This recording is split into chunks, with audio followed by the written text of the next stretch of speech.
Hello, everyone, and welcome to the Alliance for Change Barbies television show brought to you by Dave's TV. Tonight, we have a very exciting panel. I'm your host, Colin Haynes. Our panelists will include our Vice Chairman, Mr. Michael Carrington, our Deputy General Secretary, Mr. Derek Basdio, and our Indigenous Affairs Advisor, Miss Laura George. Tonight, we're talking about a special topic of Indigenous peoples' issues, and this comes on the heels of the upcoming week National Tushao Council. So, our first question goes to Laura. Laura, we've been hearing about the National Tushao Council. I know particularly I'm not the most versed on this, but tell us very briefly what is the National Tushao Council and what is the significance of this event or conference is going to be happening this week? All right. Well, thank you, Colin, and good night to everyone and all our viewers. So, the National Tushaus Council, or known as the NTC, is a body of all elected Indigenous leaders. They're the Tushaus, the senior councillors, and also included in these conferences are chairpersons of the CDCs, or the community district, community officers. Community, anyway, these are villages that are not titled, but they're mixed. They're mixed communities. Um, so this year, the record says that when they meet next week, from next week Monday, it will be the 17th gathering, the 17th year, because it's held annually. The conference is held annually. So it will be the 17th year in which all Indigenous leaders are gathering to meet with the president, the cabinet ministers. I know that on their program, they've met with civil society organizations and different groups who may have an input to make into guiding discussions on Indigenous issues or issues that impact Indigenous peoples.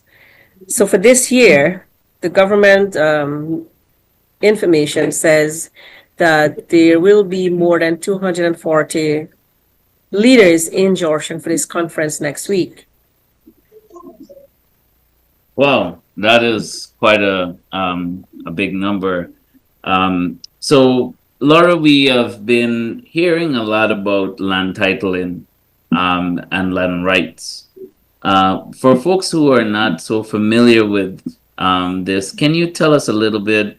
What is it about land titling? Do Indigenous people own their lands? Why is this an issue? Why is there issues with after being the first peoples? Why are we still having issues with owning lands, owning rights to our lands, owning rights to our villages? Tell us about that. All right. We have to take land rights issues with a very open mind. And this is where I'm inviting all Guyanese, all viewers, wherever, to take the issue of land rights with its whole history and understanding that Indigenous peoples were here when the colonizers came, when the Dutch came Mm-hmm. and they met Indigenous peoples on these lands. I mean, at some point they got to name us Amerindians, but oh, excuse my dog. They got to name us Amerindians, but it's never been a name that we as the First Peoples um, apply to ourselves. In my language, which is different from the Wapichan language, the YY, the Warao, the Arakuna, sorry, not Arakuna, the Arwaks or the Lokono, we call ourselves Kapong. We also know ourselves to be Parawong, which is the people who are here, right? And everybody else, we would say they're like Kakarang, they're visitors, you know.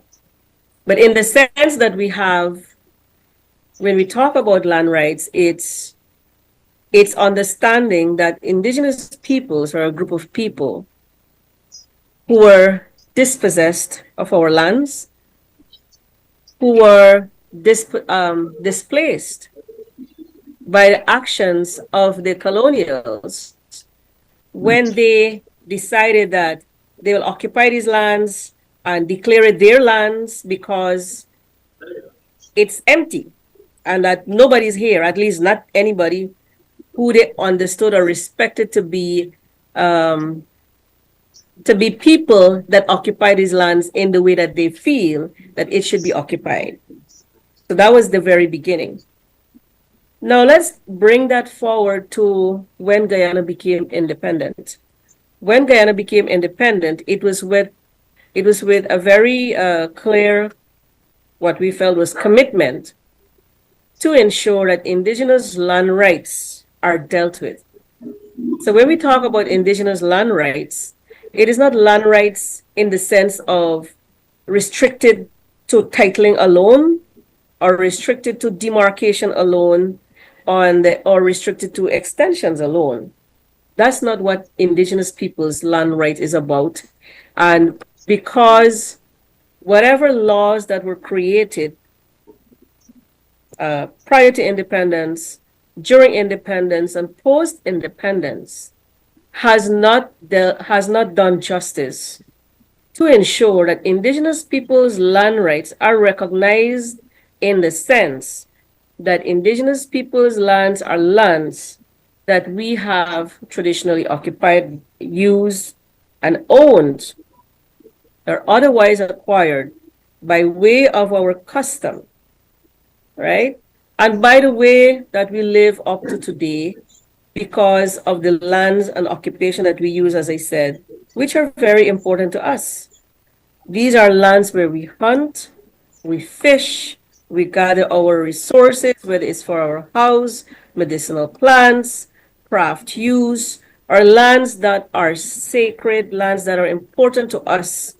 And much of these, which lie outside the state regulated or state recognized land boundaries, or that we call title lands today. It doesn't recognize our rights to lands within that space. And so over and over, we will, or Guyana and the world will continue to hear that land rights respect, protection need to be done effectively in law and in practice, recognizing and protecting the land tenure systems of indigenous peoples. As I said, the land tenure systems of indigenous peoples talk to where we recognizing and protecting where we hunt, fish, and protecting our waterways and protecting and respecting our right to a healthy environment, healthy ecosystems. These are fundamental rights of indigenous peoples and any other human being, right? So, but because you asked me specifically about indigenous land rights, Guyana is still to take it from that context that land rights of indigenous peoples is not just a mere boundary that the state decides to grant, and that indigenous peoples have to continuously be required to submit its justification for wanting these lands. These are our lands. So, I mean, if I can just add a bit to that, because many Guyanese, non-indigenous peoples, and even indigenous peoples have said, but what about other Guyanese who are non-indigenous peoples? Or we know that there are other Guyanese and they have a right too. But where it comes to, so we're not asking for the whole of Guyana. What we're asking for and what we have been saying, advocating, is respect our right to be heard, to say what happens on these lands, because actions that you decide or you decide to take without our input, without inclusion, effective inclusion of indigenous peoples, is impacting our way of life and our right to decide, our right So, to give, withhold our consent, and all of this is up. Yeah, yes, Tom. okay. So, Michael, what is your thoughts? What can we do to ensure that indigenous people have equity, have access to their lands? And as Laura is saying, it's not just a matter of fact that they want a house lot, or they want an area in a village to live in the commune, but they want to be able to have sustainable resources so that they can govern themselves. What's your thought, Michael? Uh, Good night, Colin. Good night, Laura. And good night, Barbishan. I'm happy to be here on the program once again after a while. This issue came up many times before as I visit different villages. Moruca is at one. I think Batero is the other, and even Oriala that we went to a couple mornings ago. The main issue is that while you may have a land title, a whole block of land designated to Amerindians or indigenous people in those particular area, you do not have a document for individual ownership of land as you have in Georgetown or any local government authority area. And a Mm, lot of complaints come from them because they are claiming because they do not have legal rights to the land that their property is on, it's difficult to have finance from bank, whether it's loan or anything, because the equity is basically is not in their name. mm, I know pretty well the village council may able to give them a power in terms of stating that this portion of land belongs to the individual. I asked the question many times why other race across Guyana can able to have a transported land or in a land lease in their name, but the Amerindians basically do not have that. Some of the complaints and the discussions that people had with me from time to time is that if, and I disagree with it, that if you give Amerindians the land, the title like transport and those things for their land, and they go and take loans and they can't pay back the loans, then the property will forfeit. And then people from outside of the Amerindian village, because the bank, the property is forfeited. And when the bank have to sell those property, people from outside of that village might end up buying the property. So there's some of the complaint. The other complaint was it was the system were put in place to prevent other race from in terms of visiting those area or living in those area that they may change the culture, the behavior, Amerindian culture, behavior pattern, and the people basically don't want that. They wanted to have the Amerindian culture as it was years ago. But some argue why we can't develop our area, why we can't have ownership for our land, why we can't be just like any other villages or anywhere where we could build skyscraper, have big fancy boat, fancy buses, and the area developed properly. Why we gotta be actually living like basically like the past? Years gone by, the same culture like we had 100, 200 years ago, we must live in that particular same culture because we do not have basically ownership of the land. And by not having ownership of the land in their name, then they cannot have a loan for businesses or building the property or extending the property or repairing the property. So mm, we got to find a way to put laws in place to protect them from losing their land, and also some kind of thing or mechanism got to put in place where they could able to mortgage or even the village council or the government might be able to approve mortgage or something for them. But we can't have them in the state where they feel that they do not really own the land that the building is on. We cannot continue, in my opinion, that's my opinion. We cannot very continue good, in that Michael. particular direction. Okay, so Laura, going back to you, what provisions are made in the Amerindian? We hear about the Amerindian Act. I think it should be changed to indigenous people. Personally, I believe that, I think by consensus, many of our people want to be called indigenous people, right? Is that right? Well, Colin, the Constitution of Guyana recognizes us as indigenous peoples. Right. As I said, in my language, you would call ourselves the Parawong. Mm, I'm not sure what the Makushi call themselves, but we all have our own terms of addressing us as the First Peoples. right. So at some point, the Constitution of Guyana was updated and carries a specific provision for Indigenous peoples' rights Right. um, as Indigenous peoples. And well, you see, Colin, in Guyana it alone, we all cannot agree on one word to say, well, this is what we want to use as within our language because we all speak different languages. Throughout the Okay. world is a Mm, similar scenario.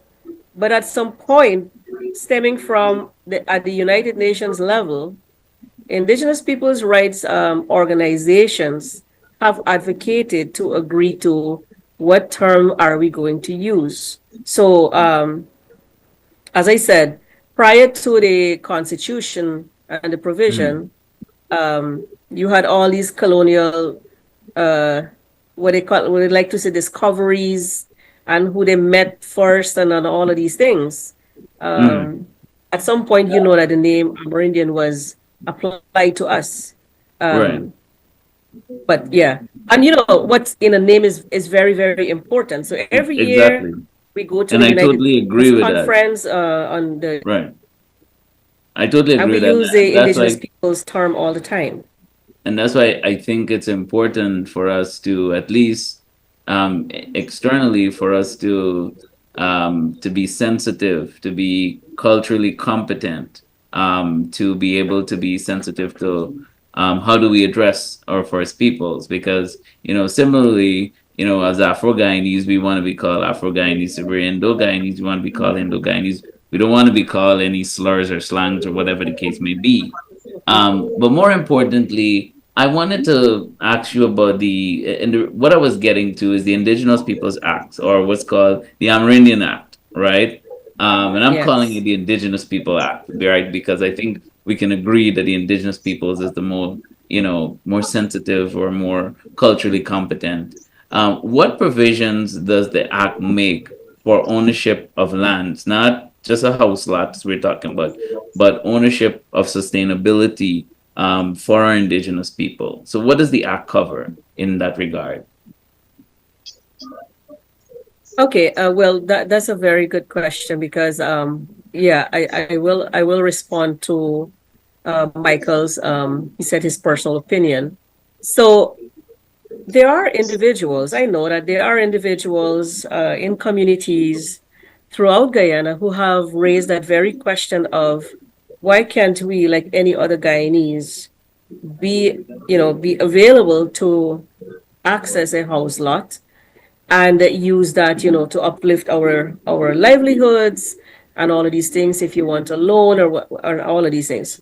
Um, at some point, it will have to be indigenous peoples themselves determining what it is or how they want to chart their way forward when it Mm, gets to that point, right?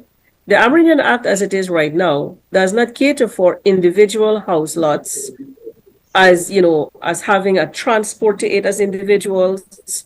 What it caters for is title lands, which are held by the village council in trust for the people of each village. That's what it is. So at one point, the Amerindian Act says, it's a collective grant or it's a collective right. But the true matter of this is that collective rights of indigenous peoples largely refer to people, let's say, for example, I'm Kapong, they say we're Akawayos, but the Akawayos are further, fragmented into villages through the Amerindian Act, as saying that these are the title lands of the Akawayos. But as Akawayos, collectively we know where our lands are, and as not as an individual village, but as a territory. In the case of the Upper Maas, where I come from, it is really Akawayos and Arcona. So that is what we recognize as a collective territory. But the fragmented individual villages that have the individual title lands doesn't cater for collective rights, collective ownership of a territory. So that's the difference there. But coming back to, so how do we make it work that, as Michael says, perhaps if you want to put up skyscrapers or and not live like before, indigenous peoples are the only people who can decide how they evolve or how the cultures evolve. The role of the state is to facilitate that evolution, not to, the state should not have actions that results in forced assimilation or this thing that, y'all need to stop living like that. No, it's disrespectful to indigenous peoples collective right to self-determination. So there has to be that balance. But as I said, it can only be indigenous peoples at some point who will decide if going the way of individual house lots in order that they can get a loan, for example, is the way to go. The state has an obligation to make sure that indigenous peoples can also be able, for example, to have proper education, that are able to pursue careers effectively, that in the end they're skilled and semi-skilled to the max, that they're also able to get jobs and just as much as any other Guyanese. So that's what the state's role now here is, because we can live in our communities as well and should be able to have those access to proper education, proper health services, and be getting jobs. But as I said, when it comes to the regions away from the coast, away from the towns, it should be where indigenous peoples are able to make the decision and guide any chart, any course for the cultures to evolve. Michael, we're gonna jump to entrepreneurship because as an entrepreneur, Michael, you see that there's a need for improve in skills training among indigenous peoples. So how can this be achieved? How can we improve skills training? And what are some of the sectors? What are some of the traditional or non-traditional skill areas that you think? You're a leather crafter. You run a very successful business. How do you think that some of these sort of skills and careers can be ventured by the indigenous people? I think the major problem we are having in indigenous communities is the lack of jobs. Lack of jobs in the community. We have a case where thousands of youths, when they reach 17, 18, after doing taking the CXC exam, majority of them have to leave those communities to go to look for jobs outside of that community. Because that many of those communities is not developing, it's actually stagnant at a level because you don't. If you had industries in those communities, some form of industry in those communities, then you will have money coming into those communities from outside because they market something outside. But that need for you to have those communities really up and running, you have to do a lot of training, and the training does not come from just wake up in the morning and when turn as adult to train them. You have to start from very, very young age in terms of since they start with but 5, 6 years old. You have to look at what the village can do. You need to look at the raw material which is available in the village. If the village have a lot of wood and they have good transportation link, but then you need to look at wood products, components of furniture or whatever, whether it's a wall piece, whether it's a table decoration and those type of things. You need to train them along those lines. If they are very good in craft and craft have a good market, then you have to, from early age, you train them into craft and ensure you subsidize the transportation cost some way or the other to have it to town or have it export. Now, if you do not go that line and you wait for them to become adults and then hustling to give them training, it wouldn't work. When a person is adult at 18 and they don't start making children, so many times they have to have money like today, and many times to be in a training for about a year or so. A lot of people say, man, I need money. I went around asking people to train them and to teach them a lot of things. And they say, Mom, I think I get money right now. I need a job right now. That is basically the mindset. Go back to Oriala, where we visited the other day. We had a beautiful visit in Oriala. I enjoyed being in that area. I regret I didn't get to go to the captain funeral, the guy who had brought us out, and he had died the following week in an accident. And my condolences go out to the family. But if you look at Oriala and Superupa, that place are very good for in terms of tourism. That place, mangoes and fruits and whatever it is, grow very well in that particular area. So you need to do a lot of training, in my opinion, in terms of tourism. We need to, one time Guyana was run by the Dutch. I think, I can't remember if it's Denmark or where, but they were run by the Dutch.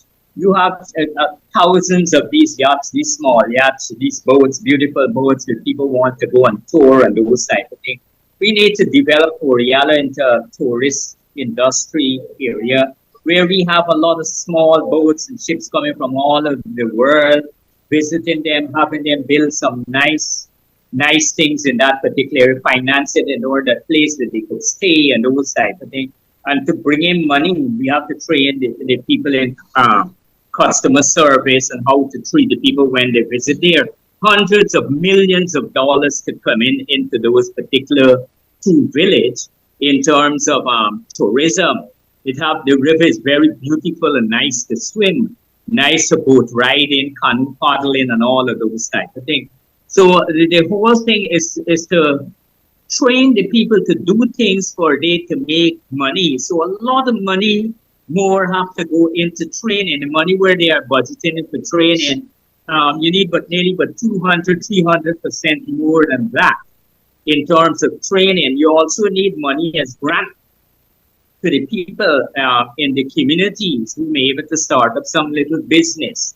Remember, if they cannot earn, they earn in the community, then the people will have to left and go out to other communities to earn. And many times when they earn in other communities, they don't have enough money to send back. So we have to create an environment in those particular areas where those areas are self-sufficient, where hardly a large amount of money have to go in. But you could have a large amount of money come into the village by agriculture is a big area, wood product.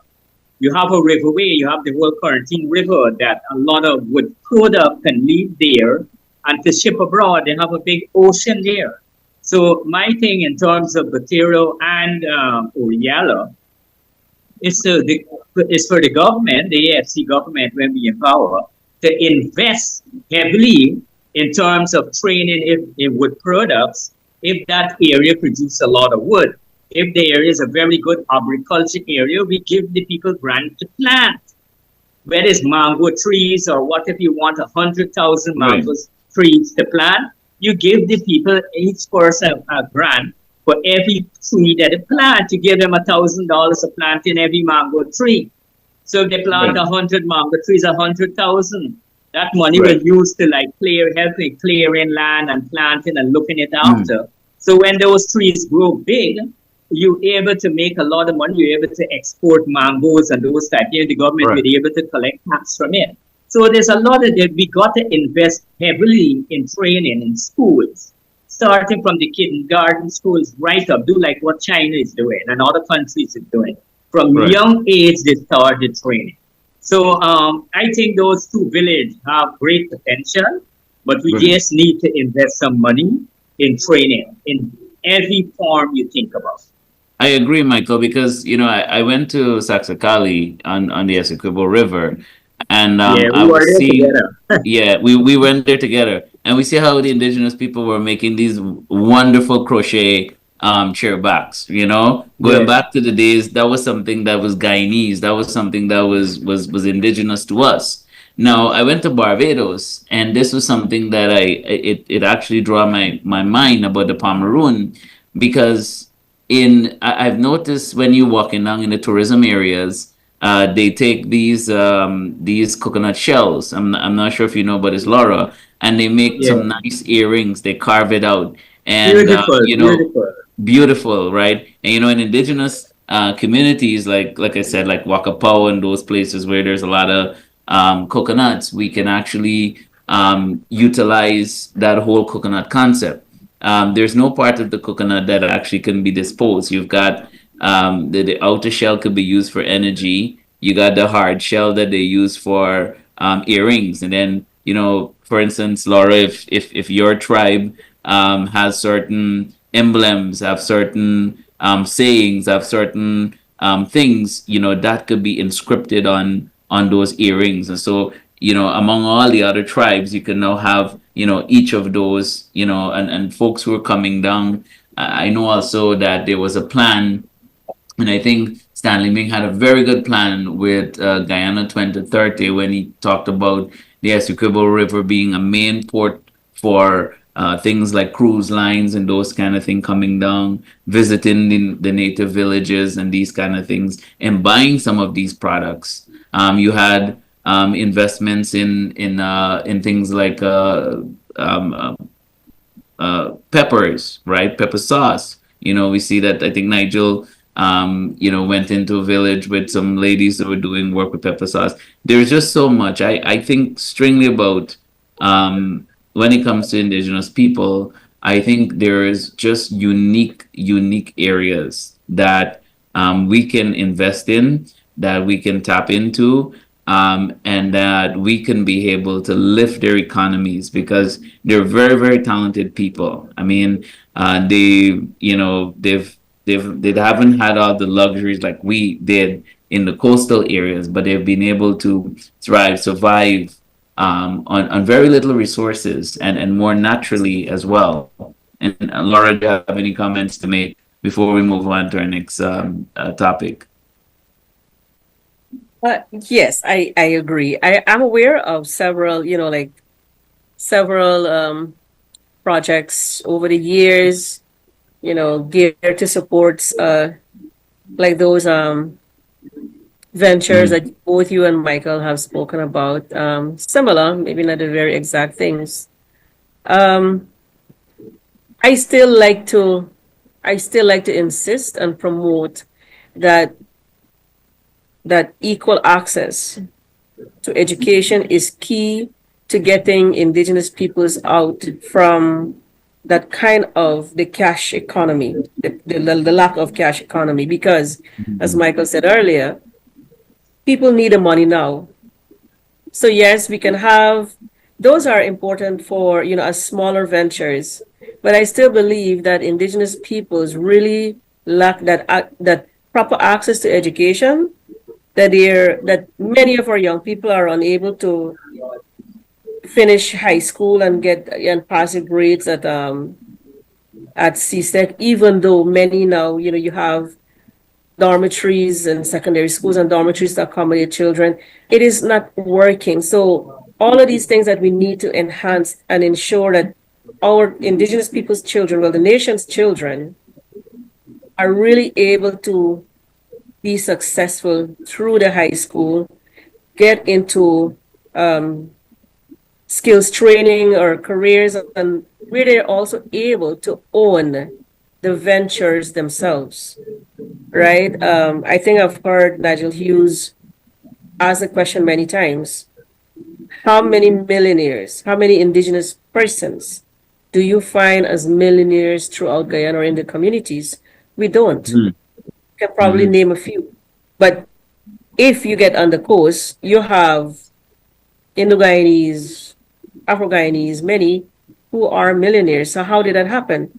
Um, Mm, so so I'm coming back to saying, yes, sewing, I've heard this all the time. The craft, the sewing groups. Those are important, parts of any community. We need those. But really to get them to own enterprises is what needs to be done. And I always believe that once you raise awareness on what the possibilities are out there and how we can strengthen those ventures, I think it would work better. And not like I've heard this where, we were trying to help a community or a group and we gave them money, but they just waste the money, nothing happened.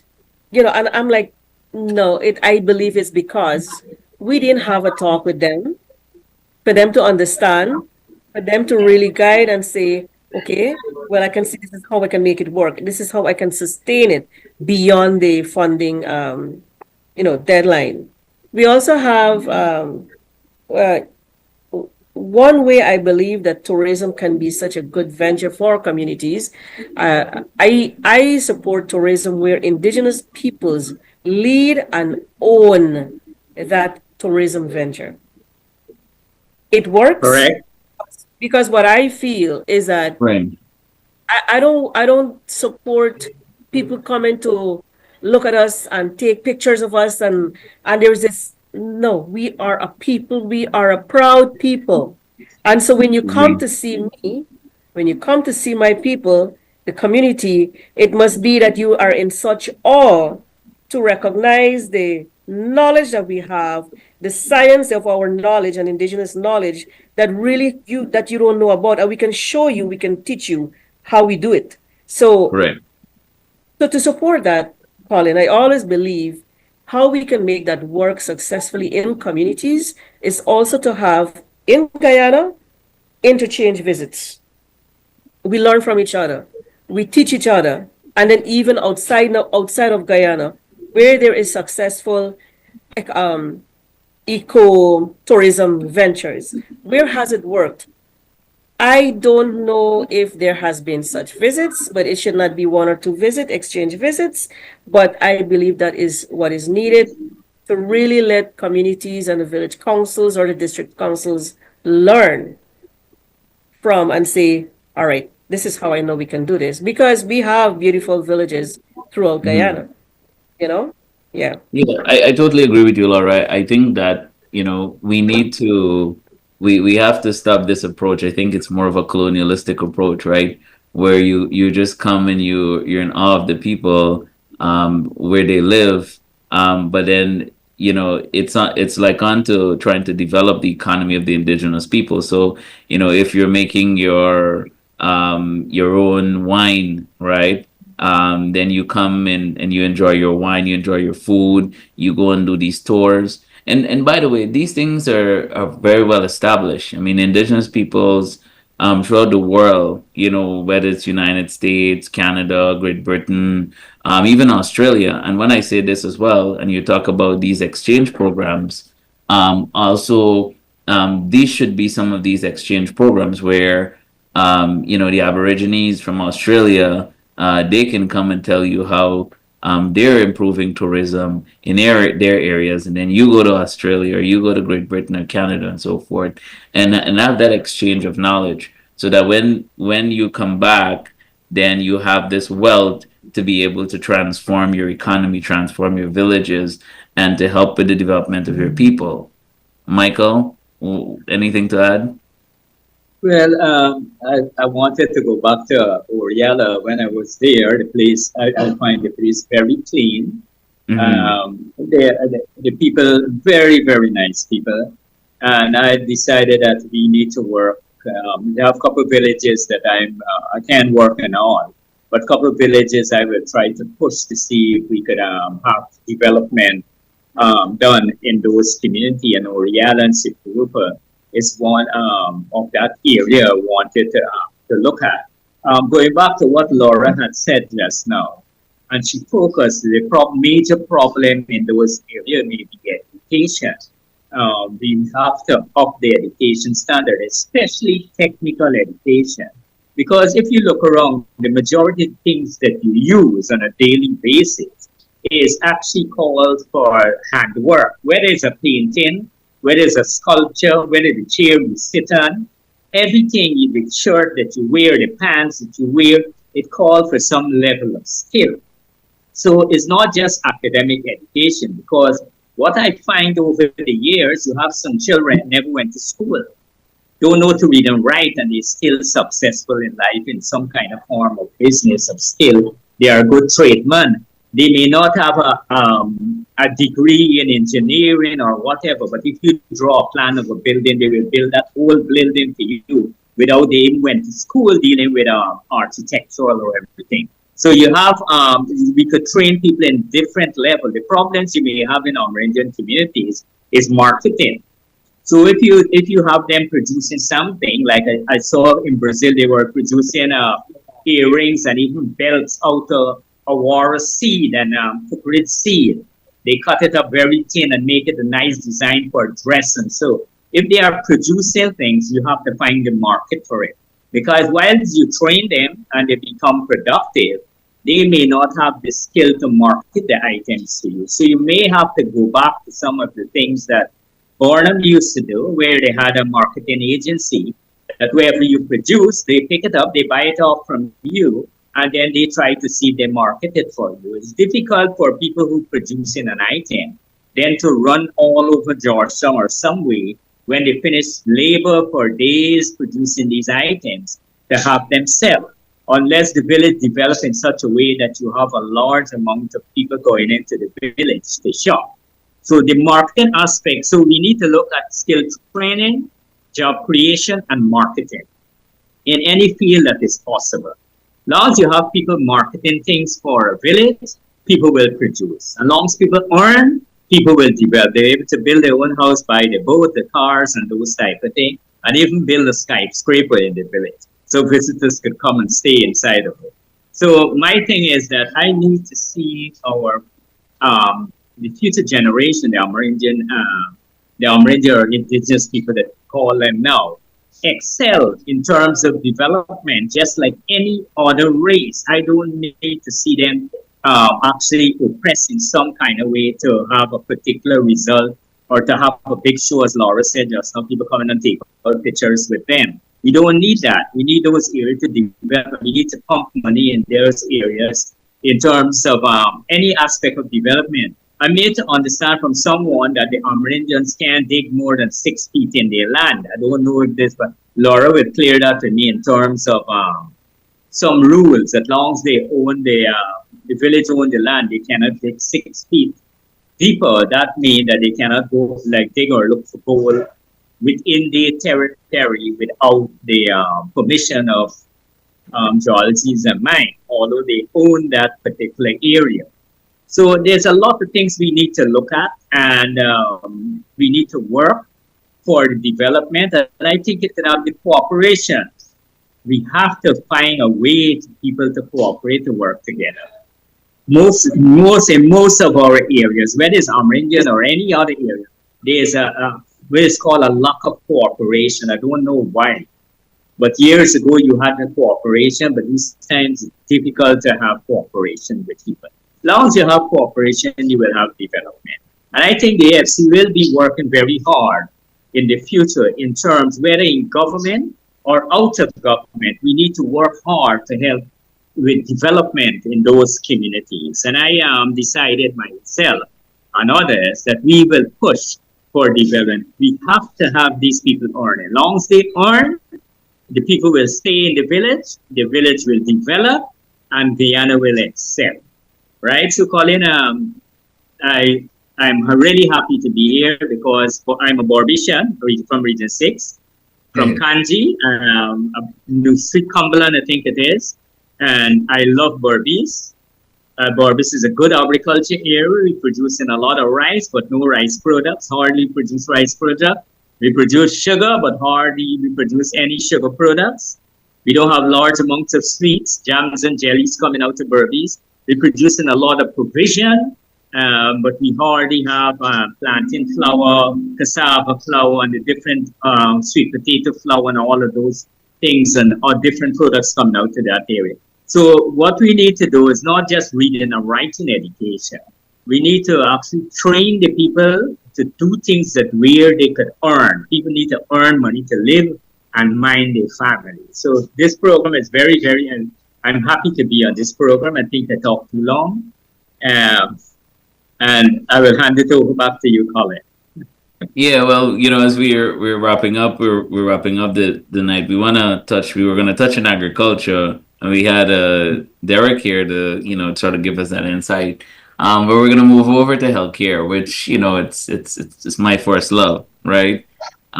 You know, in indigenous people, they face, if not of the health crisis in the country, they face the greatest brunt of the health crisis.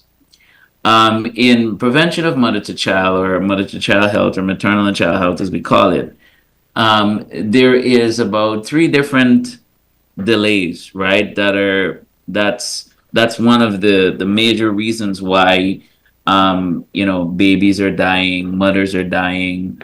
One of them is the delay to access care, which is to get to a skilled birthing center, or a birthing center rather, with a skilled birthing attendant, or a hospital. If you think about an area where someone is in the upper mass, and a mother has a complication in pregnancy, getting to Bartica is how long, Laura? How long is getting to Bartica? Oh, we actually get referred to Georgetown because Right, the whole the geographic location, right. it's not So that's not the getting to most Georgetown, that is significantly that how takes you long? an hour. An That takes you hour an hour on an airplane. on an airplane where if there are complications on the aircraft, you have to deliver on the aircraft. Right, A midwife or is anyone with you, but this is in mid-air.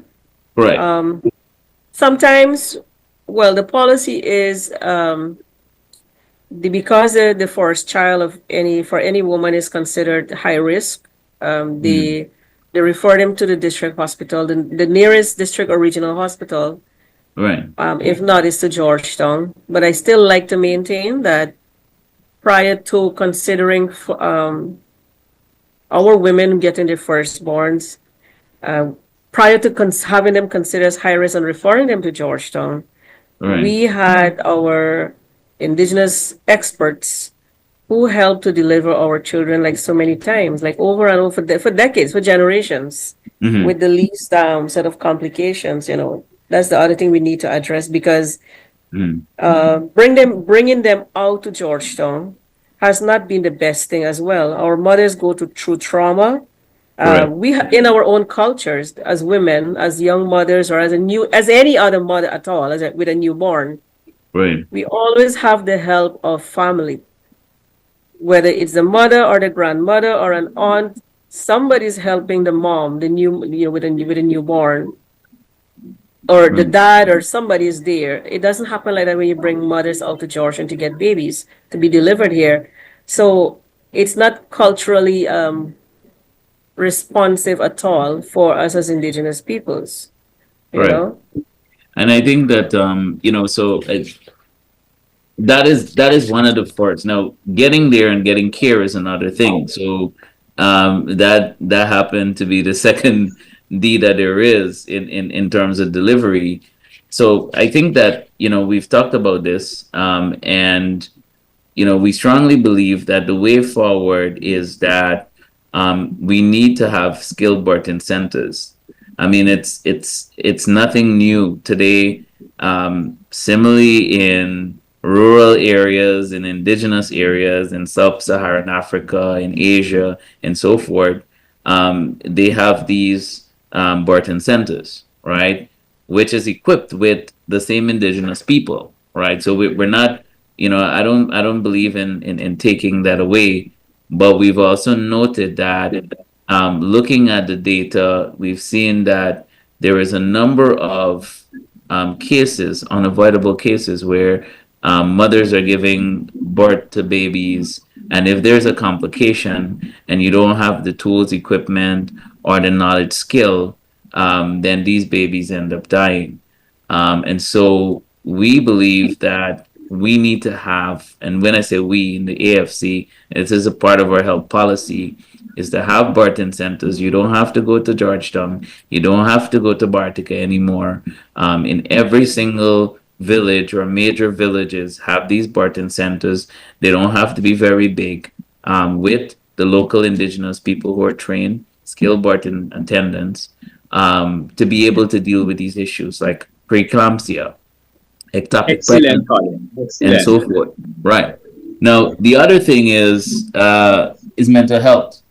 As you know that, I think in our nation's history, we couldn't find a time where mental illness is so rampant, so endemic.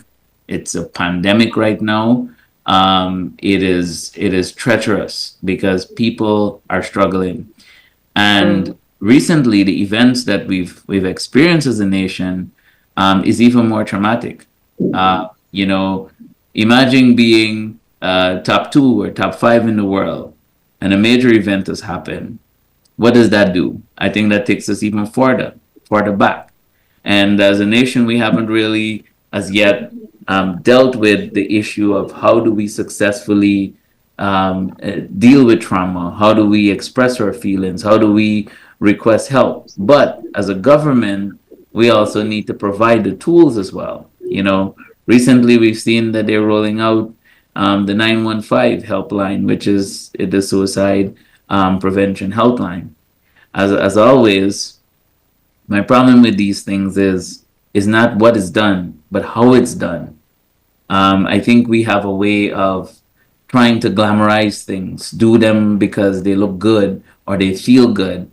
But then let someone pick up the phone now from Barbies, from Kanji, from Albion, from Port Morant, or from Black Bush Pool, and call 915. Let's see if it's working. Does it work for the people? Is it going to be able to deliver for them? I think that's the crux of the matter. But I don't want to, because this is my area that I'm very passionate about. I want to hear from you guys. What's your thoughts on mental health services in indigenous communities, Laura, and then Michael? Colin, in terms of those, I know Guyana have a big problem in terms of mental illness. You have people with me dress up and look fancy, but they have serious challenges in terms of how they think. I learned from my early days with Islam is that your mind is your friend or your enemy. And if you don't learn to control the mind itself will control you and direct you into different direction. Your mind could you would have a whisper in a voice telling you to do this, do that, kill yourself, life is too hard, I don't want to go with this no more. I'm having problem with my husband, I don't want to live no more. A little voice whisper in your mind, and if you decide on that voice that tell you to do to harm yourself or to harm others, then my thing is the voice of evil. And everybody within them have good and bad, but you have to learn to tame the bad somehow or the other, to be able to move through life. Life is not that hard. It's just the way you think. You could make it in life regardless of a struggle. You could drink a bowl of porridge every day and still be happy with a bowl of porridge every day. But we have a serious problems in terms of mental illness. It is big in Guyana, but it's not properly addressed. And I don't think they have a large sum of money is going into that particular direction. I remember in Kanji, just over the bridge, before you go over the swing bridge in Yara mental institution there, we used to run very well in the 80s and the 70s and the 80s. I don't think it managed as it used to be before.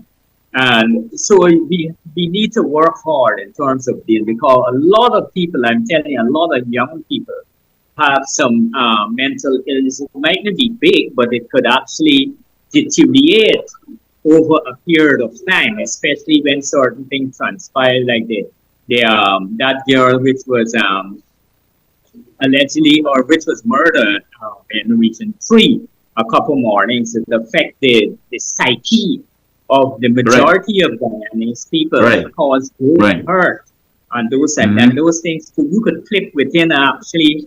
It don't take you long for flip, you know. In no time you could flip. Right. To flip and become mentally ill. So I don't know if I want to hand you over to Laura, but we need to work hard on the mental issue. We need to spend more money. We need to have places in the clinics. They what is called the health center. We need to have people trained to be able to detect some of those problems in those Amerindian villages and community of mental illness. Over to Laura. Thank you, Michael, Colin.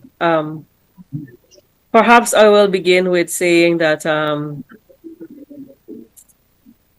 many indigenous peoples are not known to express themselves when they feel sad, upset, hurt, um, Mm. when they're not pleased with some things. A lot of times, we're labeled. I like to say labeled as the quiet ones, Mm. and we have been a people that have accepted all sorts of disrespect. Well, from the colonialism, the impacts of colonialism, I still like to believe impacts us today as a new generations. I know that there are studies in outside of Guyana that have found that intergenerational trauma do exist up to today, and it impacts the way that natives respond and how they live today. What I'm saying here is that we have had no studies in Guyana. We need to have those studies so that we can understand how is it or why is it that we gravitate so easily towards alcohol abuse, drug abuse. Then there's domestic violence and everything else. But there has been no effective response to really say that as Indigenous peoples, this is how we will address this. It is a challenge to community leaders, the village councils, where the churches are trying, but it's not it's I don't think that it has been improving much. And as I said, because we are a people who keep things to ourselves, probably I'm the one of the very few who would express how I feel.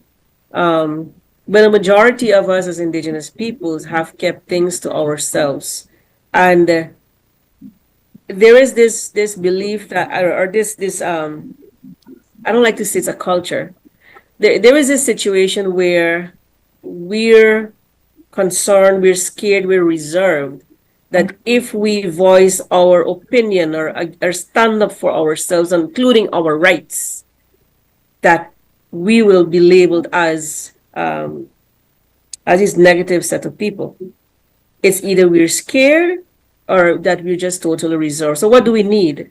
Well, so we need to have appropriate studies done that will guide and influence what kind of experts training we need that is appropriate to respond to Indigenous people's needs when it comes to mental health, social issues, and writing those areas. That I think that is what we need as a nation in Guyana, because we need it because we now are faced with many different things. Our children do not live with us throughout our in the homes in the communities. They go out to the either they go out to Georgetown or some other way on scholarship. They go out to be in the dormitories, and they face all sort of challenges. They go away from familiarity. They go away from love. They go to live with strangers, or there's poor supervision, and then you have these different challenges that we face, and our children grow up many times away from the homes and the parents' care, um, and we face these situations where uh, it impacts us. I think even into our adulthood. Yeah, I agree with you. And I mean, in closing, I believe that we have to move to a mental health model not driven by the old colonial approach, and that's something we've been talking in our health policy committee. It's the whole person approach, right? So it's you. It's what works for you. It's us meeting you in your own tongue, in your own language, in your own environment, driven by your own level of comfort. And I think that we as a people, as well, we have to band together. We have to support each other. I also would like to think as part of us, the resources is definitely important. I think that takes up 90% of what has to be made available. But I think 10% of it is that we ourselves, we've got to come out. We've got to say when it's not okay, when we're not okay, when we're not, it's not okay for us. Because in places where we have all the resources, we're still losing people. I'm just reading that good for us here in the United States is that drug addiction levels are down for the last year. But we had all the access to drug addiction tools, but we're having terrible, terrible issues with drug addictions, predominantly in minority cities. So we've got to be able to come forward and say, I'm not okay. And then that's why I believe that our policy, in our health policy, of saying that in every region, in every clinic, in every hospital, in every school, we're going to have somebody there who is trained from that village, from that school, from that health center to be able to provide mental health services for people. And I think that is the way to go, because we're handing it back to you to be able to have you guys relate to the issues of the people in your language, in your culture, in your sensitivity. And that applies for everywhere. That applies for Blackbush Boulder. That applies for Suddy, because those are the two suicide capitals we hear in Guyana. But that applies in indigenous places as well, because suicide is rampant there as well too. And we need to address those issues. So I think in closing, Michael, you and Laura, you guys have any closing comments? 1 minute max, and we close. I'd like to say, Karen, that I love you all Guyanese. I love the people of Berbice. And we are, AFC is looking forward for your support in different way, financially, or support in terms of the upcoming national and regional election this year. We are greatly looking for the Barbician support. You had support AFC many times before. We would like you to continue that support. So we thank you very much, the people of Berbice, for listening. My brothers and sisters still is in that area. A lot of nephews and nieces in that particular area in New Amsterdam. So I'd just like to thank you all the best for listening. Laura? All right. What do I say in 1 minute?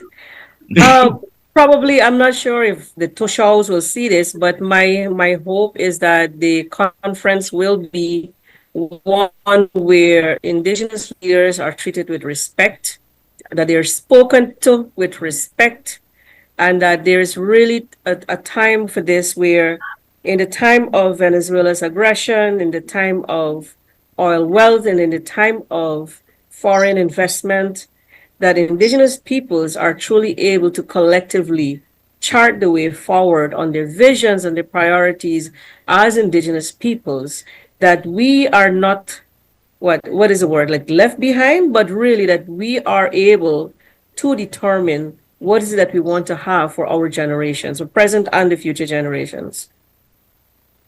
And thank you guys for joining us. Thank you, Laura George, our Indigenous advisor, and thank you, Mr. Michael Carrington, our Vice Chairman, for coming. And thank you guys for joining the Alliance for Change DTV8 Berbice show. Have a good night. Good night.